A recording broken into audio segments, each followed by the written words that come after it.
जो है वो double science academy as you नन के हम 60 डेज जो है वो चैलेंज लेके आए हैं कि जिसमें हम बच्चों को बेसिक ग्रामर से लेकर एडवांस ग्रामर तक सिखाएंगे। अब इसमें हमारे पास बेसिक इतनी बेसिक लेवल होगा कि इवन कोई 5वीं या 4थी क्लास का बच्चा भी है वो भी सीख जाएगा, और एडवांस लेवल इतना एडवांस लेके चलेंगे कि आपकी जितने भी आगे एग्जाम्स आते हैं, पीपीएससी का इम्तिहान आता है, सीएसएस का आता है, या फिर कोई भी एंट्री टेस्ट आप दे रहे हो, तो उसमें जितनी भी ग्रामर के टैकल करने वाले क्वेश्चन, थोड़े से आपको कंफ्यूज करने वाले क्वेश्चंस हैं या एक्सेप्शनल केस हैं, सभी समझाए जाएंगे। ठीक है, सो बस आपने रिलैक्स होके और इसको ऐसे समझना लाइक कि आप अपने अभी कैंप्स वाले जो डेज हैं, वेकेशंस के डेज हैं, आपने 30 मिनट्स रोजाना निकालने और उसको समझना है। ठीक है, तो आपके देखना ये 30 मिनट्स ना इतने वैल्यूएबल हो जाएंगे कि आपको इन फ्यूचर ये बहुत बहुत ज्यादा आपके लिए वैल्यूएबल है। मैं एग्जांपल देता हूं, एक दिन ना आप किसी भी टॉपिक पे रिसर्च कर लो, एक दिन, सिर्फ एक दिन पूरा लगाकर एक टॉपिक पे रिसर्च कर लो। अगले दिन आपको फील होगा कि मेरे जैसे किसी के पास रिसर्च नहीं है, क्योंकि आपने उसको टाइम दिया।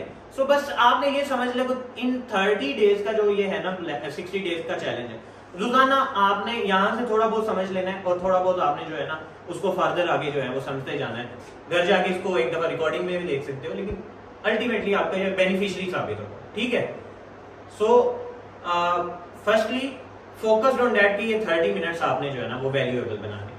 ठीक है, समझ के जाना है, नहीं समझ आ रहा, कोई कुछ भी क्यूरीज है, आप ऑनलाइन जो है हमारे जो YouTube चैनल बनेगा उसके थ्रू आपको लिंक भी सेंड कर दिया जाएगा, आप उसमें कमेंट सेक्शन में पूछ सकते हो, व्हाट्सएप आपका बनाया जाएगा ग्रुप, उसमें आप पूछ सकते हो, या आप फिजिकल क्लास में भी क्वेश्चन कर सकते हो। सो कोई ऐसा इशू नहीं है, आपने बस समझना है कुछ ना कुछ। सो हम शुरू करते हैं, let's start our topic.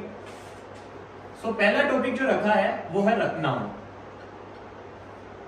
Noun का टॉपिक रखा हुआ है, सभी को नजर आ रहा है, वर्ड नजर आ रहे हैं? ओके, हमने पार्ट्स ऑफ स्पीच करने हैं, उसके अलावा हमने क्लॉजेस करने हैं, हमने noun, pronoun, verb, sentence, tenses, जितने भी ये चीजें हैं वो सारी की सारी मॉड्यूल्स, उसके अलावा डायरेक्ट, इनडायरेक्ट, एक्टिव, पैसिव, सारी चीजें हमने जो है ना वो समझनी है इस पूरे होल सेशन के अंदर।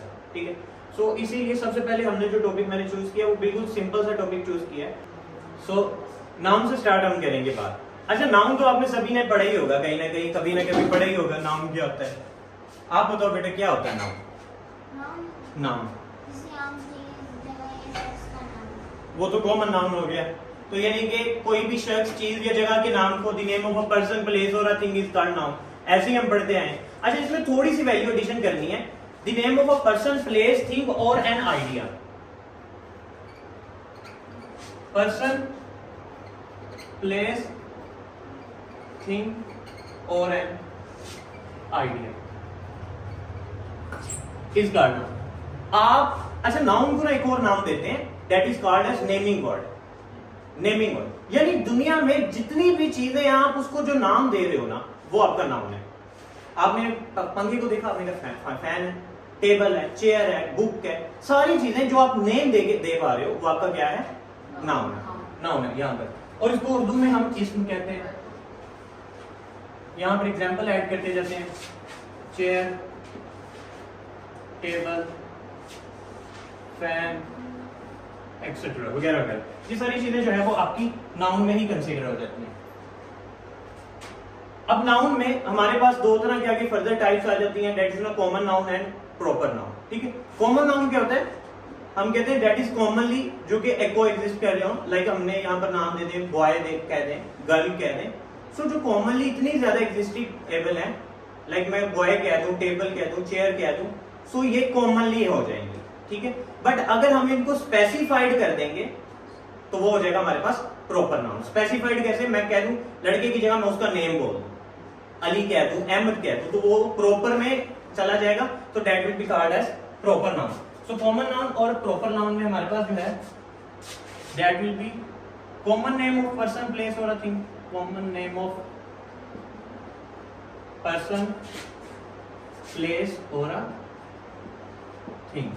एंड प्रॉपर में हमारे पास स्पेसिफाइड, स्पेसिफिक पर्सन, प्लेस और a thing is called as proper noun. अच्छा, प्रॉपर नाउन की एक इंपॉर्टेंट चीज आपको बता दूं, proper noun when ever you write it's always started with a capital letter. Proper noun होगा हमारे पास और स्मॉलर लेटर्स है हमारे पास कॉमन नाउन है।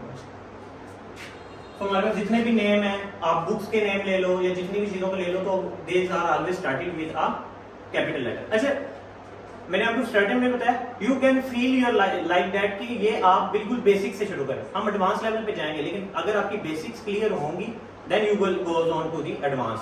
ठीक है, तो पहले हम बेसिक, ताकि सभी बच्चों को जो है वो छोटे से लेकर बड़ी क्लास के बच्चे सारे इस चीज को अच्छे से कवर अप कर पाए। And the next one type आती है हमारे पास कलेक्टिव नाउन की।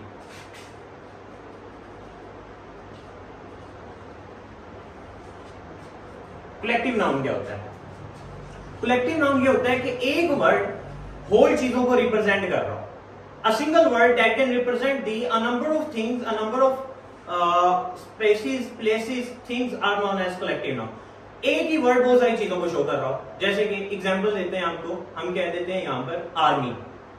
अब आर्मी में आप देखो कितने ही लोग आ जाते हैं, कितने ही उसमें कांस्टेबल आ जाते हैं, हायर जूनियर व्हाटएवर, तो इतने लोग आ जाते हैं एक ही वर्ड के अंदर, तो वो आपका क्या कहलाएगा?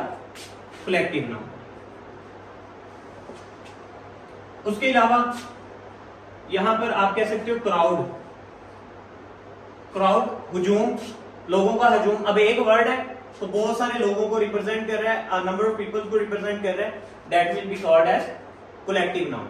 उसके अलावा ये हम ये करते हैं फ्लॉक, FLOCK, ठीक है, तो ये भी हमारे पास, इसमें क्या था? भेड़ों का झुंड। इसमें भी a single word can represent the whole things that is known as collective noun। ठीक है, आप बताओ बेटा कलेक्टिव नाउन के कोई एग्जांपल। क्राउड। और आप बताओ।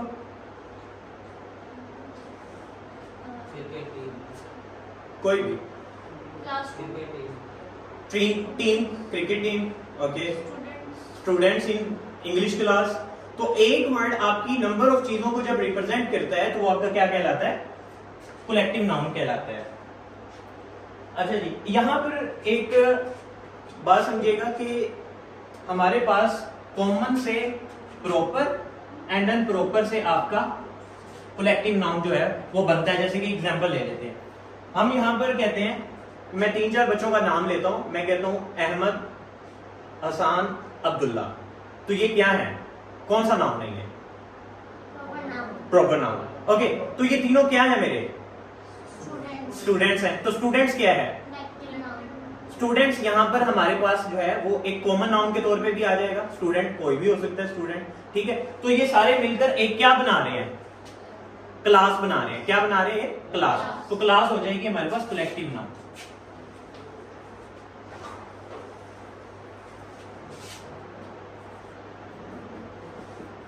Proper noun, common noun and collective noun.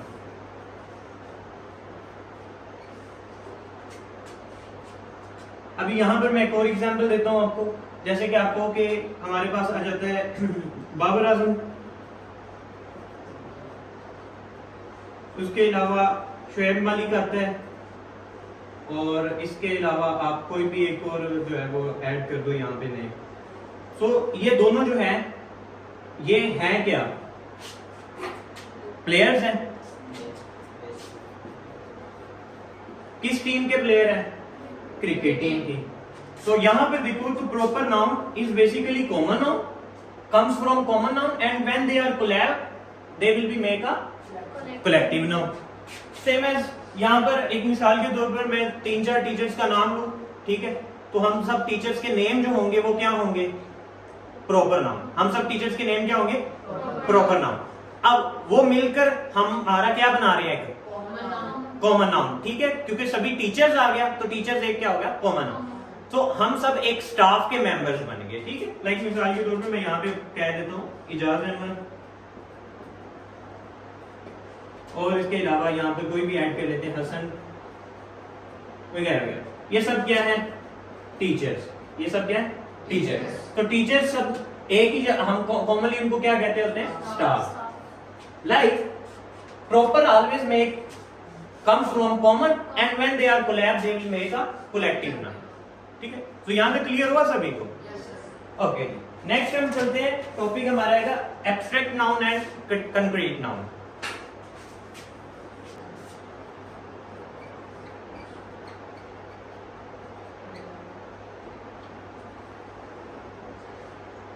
Abstract noun and concrete noun, that is refer to idea, quality, state और इमोशन। आइडिया, क्वालिटी, स्टेट और इमोशंस। एब्स्ट्रैक्ट नाउन क्या होता है? आपके ज़हन में कोई भी आइडिया आ रहा है, इमोशंस है आपका कोई, या फिर वो किसी चीज की क्वालिटी को रिप्रेजेंट कर रहा है, तो वो आपका एब्स्ट्रैक्ट नाउन होता है। अच्छा, यहाँ पर ना एक आसान लफ्जों में और एक इसके लिए बात बताऊं, तो जो एब्स्ट्रैक्ट नाउन होता है ना, that is not touchable.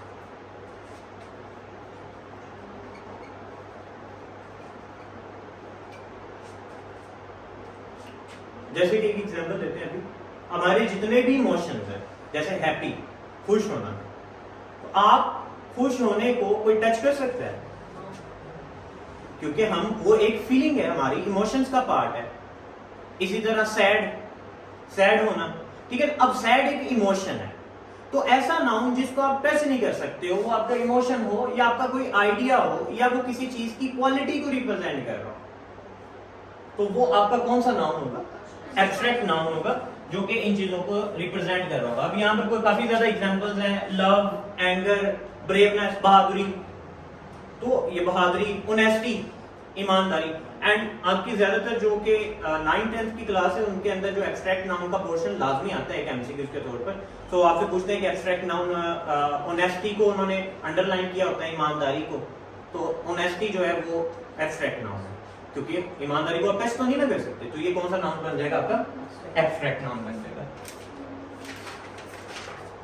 And the next one is material noun.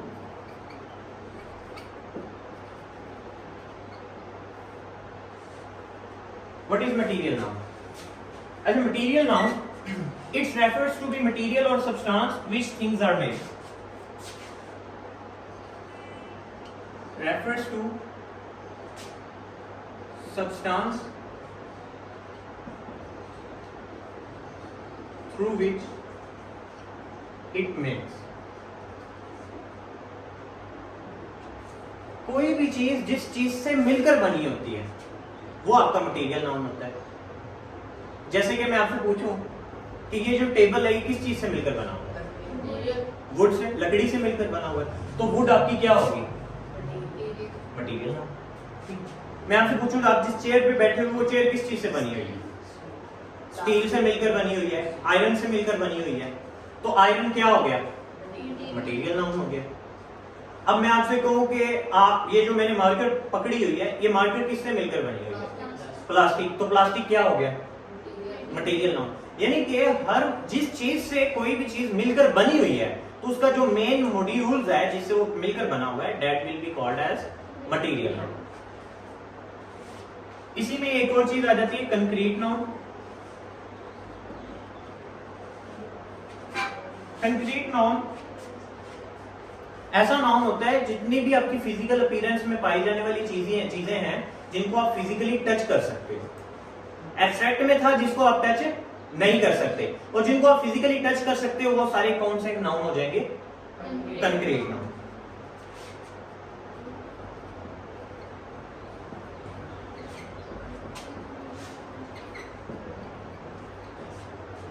That is called as concrete noun. अच्छा, इसके बाद अब हम नेक्स्ट जाने लगे हैं काउंटेबल एंड अनकाउंटेबल नाउन। तो हसन बताएगा काउंटेबल कौन सा नाउन होता है? काउंट कर सके, exactly.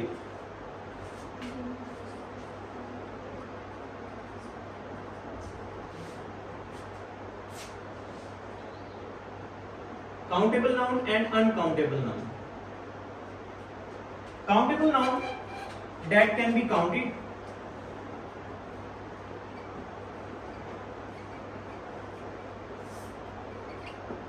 and uncountable noun that cannot be counted.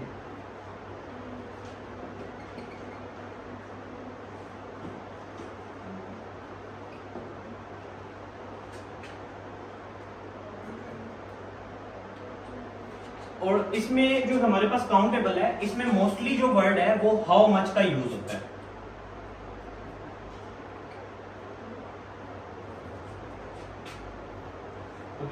Sorry, इसमें हमारे पास होता है हाउ मैनी, एंड अनकाउंटेबल में यूज होता है हाउ मच।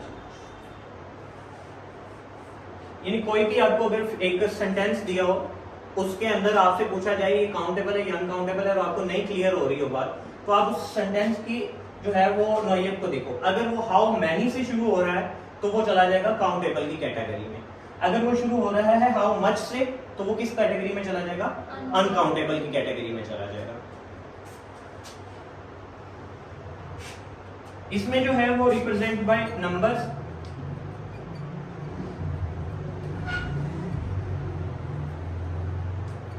इसमें नंबर्स के साथ रिप्रेजेंट करते हैं आपकी जितनी भी मैग्नीट्यूड की वैल्यूज है 1 2 3 4 ये वैल्यूज में रिप्रेजेंट करेंगे तो वो हमारे पास होगा काउंटेबल नाउन।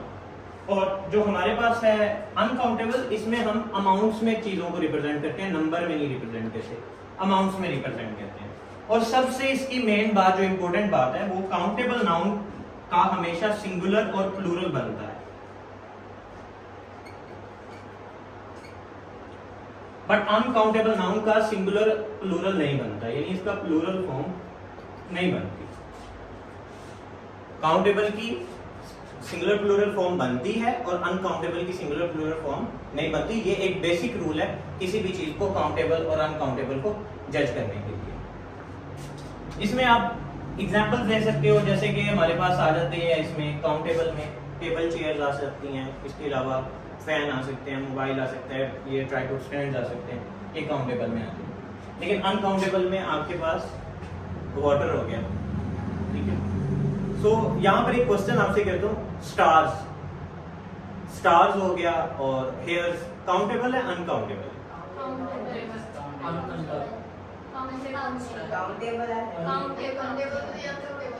ओके, ये ना काउंटेबल की कैटेगरी में जाएंगे ना अनकाउंटेबल। ऐसी चीज जिसको आप गिन तो सकते हो, हेयर्स हैं गिन तो सकते हैं, लेकिन हम इनकी क्योंकि क्वांटिटी बहुत ज्यादा है, that is too much difficult to be count. इसके लिए वर्ड यूज होगा that is too much difficult to be count. उसके लिए हम टर्म यूज करते हैं यहां पर काउंटलेस।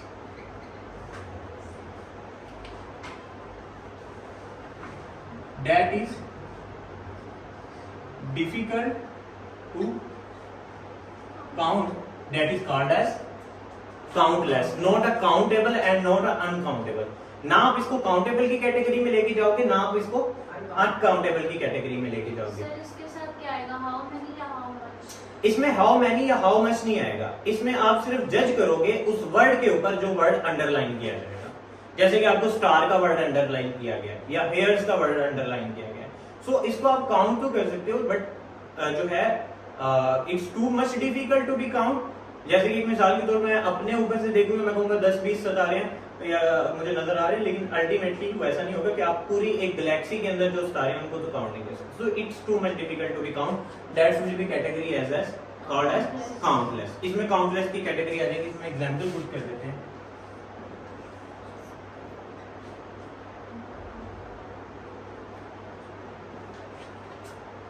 ओके, यहाँ पर ना एक कॉमनली आप लोगों के ज़हन में क्वेश्चन आएगा, हम थोड़ी सी अब थ्योरीज की तरफ आते हैं। आपके ज़हन में आएगा कि हम पानी को सर गिन तो सकते हैं, जैसे कि 2 लीटर 3 लीटर 4 लीटर, तो ये उसकी बेसिकली क्या शो कर रहे हैं, आप पानी को नहीं गिन रहे हो बल्कि ये उसकी क्वांटिटी है। क्वांटिटी ये मच की क्वांटिटी, मच की वैल्यूज में जा रहा है। हाँ, अगर if you can say that कि हम drop of water, then it will be called as countable. यानी कि दोनों कंडीशन आपने देखनी है। अगर वैल्यूज आपको दी जा रही है लीटर्स के अंदर, तो वो फिर आपकी कैटेगरी जाएगी अनकाउंटेबल। और अगर आपकी जा रही है, वो कह रहे हैं कि 20 ड्रॉप्स ऑफ वाटर, तो फिर ये किस कैटेगरी में जाएगा? काउंटेबल की। ठीक है, ये किस कैटेगरी में जाएगा? काउंटेबल, क्योंकि उसके साथ उसकी मैग्नीट्यूड रिप्रेजेंट कर दी गई है कि इतने ड्रॉप्स ऑफ वाटर है, तो फिर वो काउंटेबल की कैटेगरी में जाएगा। चलिए आप छोटे छोटे आपसे क्वेश्चन करने शुरू करते हैं, छोटा सा एक टेस्ट के फॉर्म में। प्रॉपर नाउन काउंटेबल है या अनकाउंटेबल है?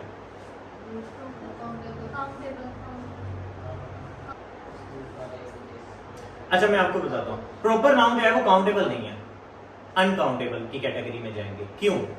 यहां पर ये एक इंग्लिश का रूल है, क्योंकि हमारी ग्रामर एक रूल की बुनियाद पे चल रही है और हमें जो रूल्स के मुताबिक एक डिक्शनरी प्रोवाइड की गई है, और जो इंग्लिश, क्योंकि इंग्लिश बेसिक्स है ना इंग्लिश, तो उसके मुताबिक प्रॉपर नाउन अनकाउंटेबल है।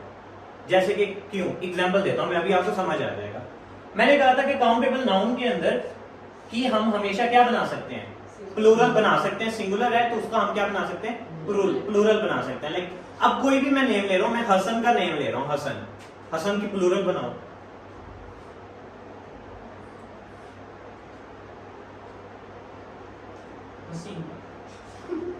सो मीन के प्लूरल बनती है। इसी तरह इसके अलावा आप और चीजों को इसमें ऐड कर लो, जो भी आप प्लूरल में। मैं नेम ले लेता हूं, एक हम किसी शहर का नाम ले लेते हैं, जैसे कि लाहौर। लाहौर एक जो है वो चला जाता है प्रॉपर नाउन में, तो लाहौर का बनाओ प्लूरल फॉर्म, नहीं बन रही। इट्स मीन जो अनकाउंटेबल, और ये है एक टेक्निकल पॉइंट जो कि मोस्टली आपके जो एंट्री एग्जाम्स हैं उनके अंदर ये क्वेश्चन किया जाता है कि आइदर प्रॉपर जो प्रॉपर नाउन है can make their plural form, और उसके अलावा वो आपको ये एक नीचे स्टेटमेंट की फॉर्म में पूछते हैं। सो प्रॉपर नाउन की बेटा आपकी कभी भी जो है वो प्रॉपर नाउन की जो है वो काउंटेबल नहीं हो सकता, that will B goes into the uncountable. But common noun, common noun countable है या अनकाउंटेबल है? बिल्कुल, कॉमन नाउन काउंटेबल है। जैसे कि लड़के, बॉयज, तो बॉय का बन सकती है प्लूरल बॉयज, गर्ल की प्लूरल गर्ल्स बन सकती है, शहर की, एक शहर है तो सिटीज, सिटी से हम किस में कन्वर्ट करें, सिटीज में जा सकते हैं, सिटीज हो जाएगा। इस तरह बुक, बुक्स बन सकती है। सो यहां पर हमारे पास जो है वो जो कॉमन नाउन है that will B goes on into the category of countable noun, and proper noun will goes on into the category of uncountable noun. That is a technical point जो कि हमें जितने भी एमटीएस में ज्यादातर question किया जाता है, राइज किया जाता है। अच्छा, यहाँ पर हमारे पास एक तो एग्जांपल्स हैं जो कि ऑलरेडी कुछ एमटीएस टेस्ट में पूछी गई हैं और हमारे टॉपिक से रिलेटेड है, इसीलिए मैं पहले बेसिक्स आपकी क्लियर करवाई है। अब हम चलते हैं थोड़ा सा एडवांस पे, सिर्फ 2 एग्जांपल्स को टैकल आज करेंगे, लास्ट 2 एग्जांपल्स है, बस लेक्चर खत्म करते हैं। फिर जैसे हमारे पास आ जाता है टाइम। अच्छा, टाइम जो है फर्स्ट यू सेड है, टाइम जो है वक्त काउंटेबल है या अनकाउंटेबल है? टाइम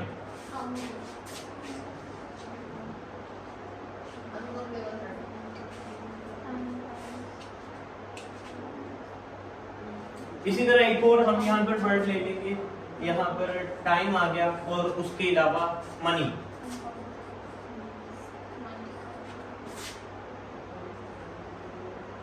पैसा, वक्त।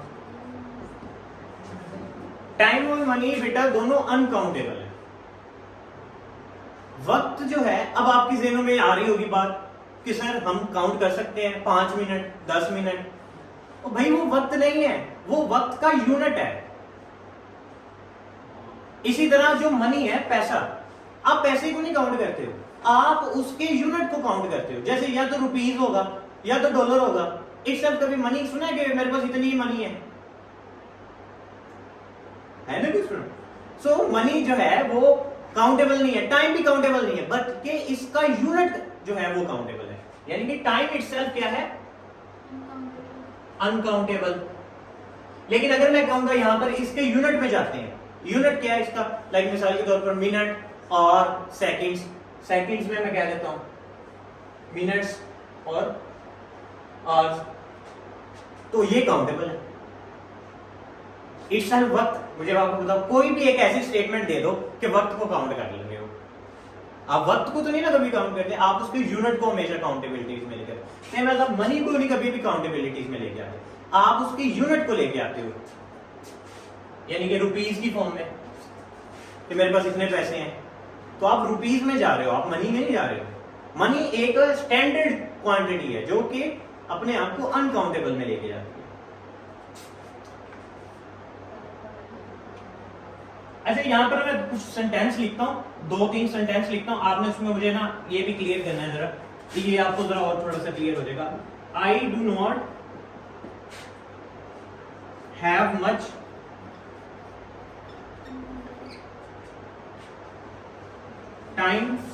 Time to do work. उसके अलावा हाउ मेनी टाइम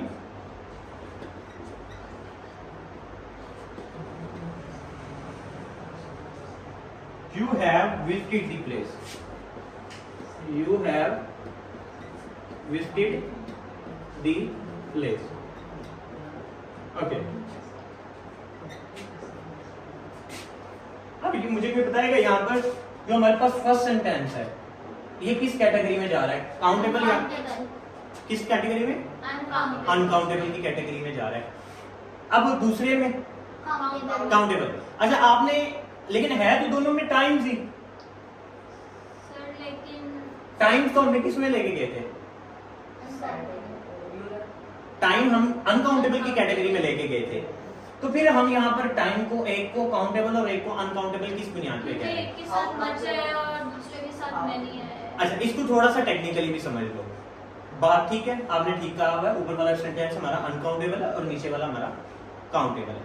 ये मच और मैनी भी रिप्रेजेंट कर। अब यहाँ पर थोड़ी सी बात समझिएगा। I do not have much time to do work, ठीक है। अब इस और इसमें हाउ मेनी टाइम्स, ये टाइम्स आ गया। एक तो एक चीज है यहाँ पर जो है वो बताया जा रहा है, आपकी फ्रीक्वेंसी को रिप्रेजेंट किया जाए। मिसाल के तौर पर आप अक्सर पूछते हो ना कि बेटा आप अक्सर अपने किसी ना किसी लोग पूछते हो कि आप कितनी दफा लाहौर गए हो, कितनी दफा लाहौर गए हो। इसमें आप टाइम को नहीं पूछ रहे हो, आप उसकी रेपिटेटेड वैल्यू को पूछ रहे हो, उसकी रेपिटेटेड वैल्यू को पूछ रहे हो, वक्त को नहीं पूछ रहे हो उसकी। ये एक बेसिकली रिप्रेजेंटेटिव एसेट्स है किसी भी एक चीज का कि उसकी कितनी दफा वो हुआ है। एंड सेम एज टाइम, यहां पर जो टाइम यूज हो रहा है वो उसकी सेंटेंस की नौइयत के मुताबिक उसकी रेपिटेटिव वैल्यू को नहीं पूछ रहा, वो सिर्फ वक्त की ही बात कर रहा है, ठीक है। मतलब कि जैसे कि मोस्टली जो है वो हम सेंटेंस ऐसे बनाते हैं कि उस सेंटेंस की बुनियाद पर उस वर्ड का मीनिंग चेंज हो जाता है। वर्ड रहता वही है लेकिन उसके सेंटेंस की बुनियाद पर मीनिंग चेंज होता है। सो आप इसकी फिजिकली अपीयरेंस से भी जज कर सकते हो, एज वेल एज उसकी ये भी जज कर सकते हो कि वो ये पूछ रहा है यहाँ पर। और इसमें एक और मजे की बात, टाइम्स इटसेल्फ प्लूरल फॉर्म में आया हुआ है। वैसे तो अगर देखा जाए तो हमारे पास टाइम अनकाउंटेबल था तो ये प्लूरल में आना चाहिए था। अगर इन जनरल वैल्यूज में देखें तो अनकाउंटेबल हम प्लूरल फॉर्म नहीं बनाते, काउंटेबल प्लूरल फॉर्म बनाते हैं, तो इसकी प्लूरल फॉर्म नहीं आनी चाहिए थी। लेकिन इट्स नहीं, यहाँ पर वक्त वो वाले वक्त की जिक्र नहीं करा जा रहा, ये रेपिटेटेड वैल्यू की रिप्रेजेंटेशन है, यानी यहाँ पर उस चीज के माइंड चेंज हो गया। इसी तरह एक और हम सेंटेंस ले सकते हैं, he spend little money he had, he spend little money he had, and next into sentence he had spent the few rupees he had।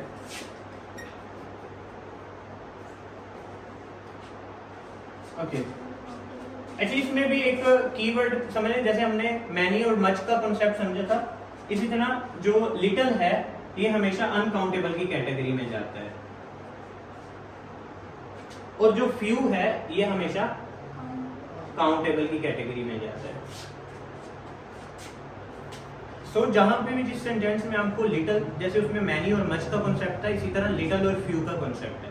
अगर आपके पास लिटिल की क्वालिटी आ जाए, it's mean that will B goes on into the uncountable category के अंदर जा रहा है, और इसमें फ्यू आए तो that will B goes on into the countable category. अच्छा बेटा बस ये हमारा आज का लेक्चर ऑलमोस्ट इसी पे वाइंड अप होता है। हमने नाउन की जितनी पॉसिबल टाइप्स थी जो कि हमारे आज तक जितने भी टेस्ट में पूछी जाती हैं उनके अंदर हमने क्लियर कर ली, वो ये नाउन की टाइप्स हो गई हैं। इसके बाद हमारा नेक्स्ट सेशन आगे चलेगा प्रोनाउन एंड देन फिर एडजेक्टिव और फिर एडवर्ब, फिर सेंटेंस, फिर टेंसेस पे जाएगा। इसमें ना सबसे इंपॉर्टेंट बात मैं आपको एक बात दूं, when you are sit here, जब आप आ जाओ बैठ जाओ, फिर अपने आप को ब्लैंक करो और समझो कि मैं बेसिक से सीखना शुरू करूंगा। मैं आज ही आपको एक हायर लेवल की शुरू करवा देता ना तो आपसे कभी भी वो नहीं चीज जो है ना हजम होनी थी। इसीलिए बेसिक से क्लास स्टार्ट की है ताकि आपको वो समझ आए कि मेरा एक डेकोरम आपका बन जाए। बाकी सेम एज बेसिक लर्निंग वही होगी, लेकिन जो आपके एंट्री टेस्ट में एडवांस लेवल पे जाके चीजें पूछी जाती हैं जिनमें आप कंफ्यूज होते हो, वो आपके साथ साथ क्लियर करवा दी जाएंगे। होप आपको लेक्चर पसंद आया होगा और कुछ ना कुछ नई बात सीखने को मिलेगी। Thank you so much.